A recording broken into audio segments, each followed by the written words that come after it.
Hey, it's Sean and Mike, brew-dudes.com, and we're doing another beer swap. This is number 25. We've hit the quarter-century mark of this fine program where people send us their home-brewed beer, and we taste them and talk about it on YouTube.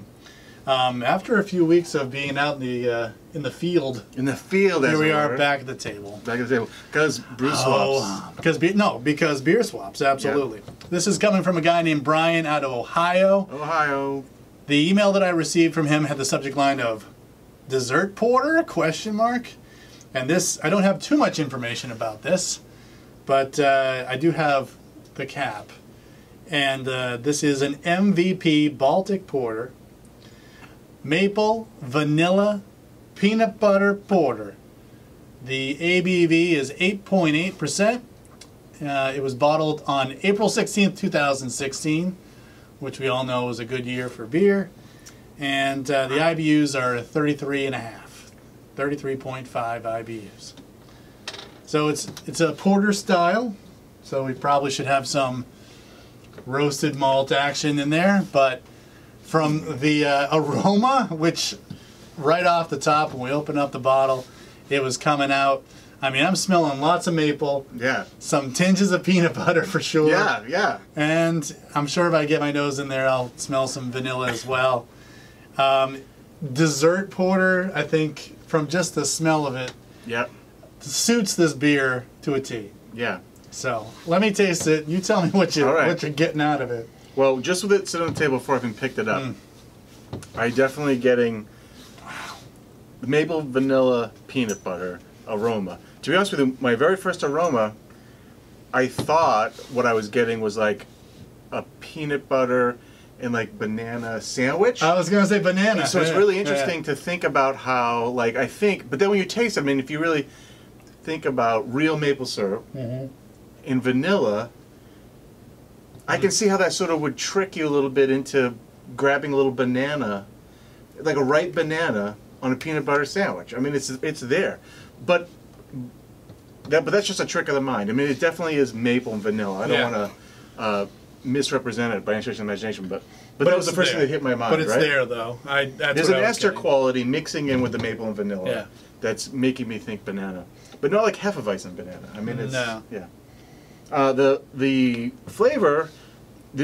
What's really interesting is those three taste components are, I think, evenly married yet distinctive. Like, I can taste the maple, I can taste the vanilla, and then I can taste the peanut butter, and it's almost in that order. Actually, it's sort of on my palate. I get there's like a maple, vanilla, like what are those the maple sugar candies? Is really kind of like when you get those maple leaf pressed, you know. Yep. No, I know. I don't know if they do, but yeah. There's that, and then there's that peanut butter. It's fascinating. The body is I'd say it's medium body.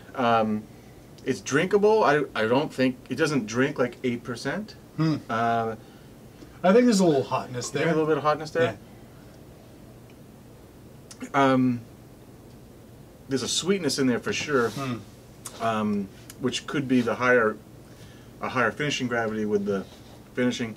It's a little smooth. I don't know, like, we don't know much about it, so the peanut butter, I assume maybe the peanut butter is probably that PB2, which is that powdered peanut butter. Yeah, I would think so. Because it's not super slick, so I'm not detecting a lot of oil, like the oil left over. I was looking at the bottle earlier because it looks, if you look at the bottle, doesn't it look a little bit like it's coated with something, right? So, it's highly enjoyable. I think as a dessert beer, it works. Right? I agree. If I knew it was going to taste like this, I think in a couple of my smaller, like, snifter glasses, get the aroma going. Yeah, especially the aroma. It's pleasant. I'm not sure if I get a strong porter out of this. No, there isn't a lot of roasty, malty flavors. No. Right. But that's, I think, a part of, like, understanding the balance between, as he put it, there's a lot of adjuncts in it. I know it needs some tweaking. But I think that's where you start working with, okay, so I'll add more malt flavors to it and bring back on some of the things. Like, I know that I made, like, a long time ago, that maple porter. Yeah. And that has a lot of the same characteristics as this beer. Yeah.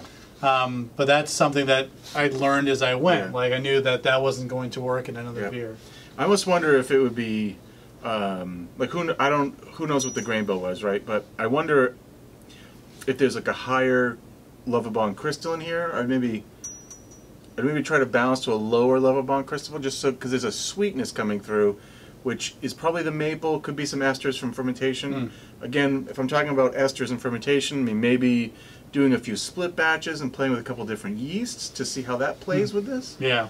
I think this is a tremendous start to something that's really pretty cool. Yep. Yeah, and he said they scaled this. This is the first iteration of a 5-gallon batch. So he had done a 1 gallon to test it. Yep. And he said there's some things that, I'm paraphrasing, lost in translation with that scale up. But I still think this is, I mean, even though we're coming up on 2 years in the bottle, yep, it's still very fresh in terms of its aromas and yep, flavors. It's a little hazy, and I wonder if that's the peanut butter. I've never tried to put that in a beer. Me either, so. Yeah. It's interesting. I just think that, you know, for your next, and he may have brewed this again. Yep. Or maybe is still planning to. But I think that's where you start to strike that balance, is like bring more of the beer flavors through and see if you can just make some of these more adjunct flavors more subtle. Yeah. I always wonder if like if Brian's watching, if he could post his recipe, yeah, because I think also we'd love to know the yeast strain, but also like what was your starting gravity, where did you finish out at? Because I feel that it's a little too sweet, yep, for what I was expecting. Again, dessert porter, dessert beer, you know, yeah, it sure, should have some sweetness to it. I just think that it would be even more remarkable if it dried out a bit.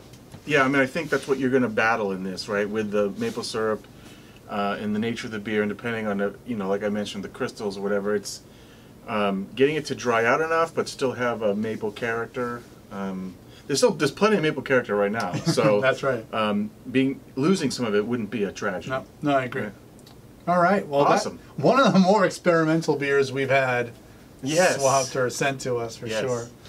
If you are a home brewer and you'd like us to do this exact same thing, send us a bottle. Find us on our blog. We have a contact us page, and it has our email address, and you can send it to us. If not, just write down dudes@brew-dudes.com, and I'll make sure that I read it at some point and respond to you and let you know all the details on how you can send a beer to us. Sweet. Cool. Thanks, Brian from Ohio. We appreciate the beer. And as always, you know, keep brewing, and if there's any questions you have, always send us another line. But for John and Mike, brew-dudes.com, brew on. Cheers.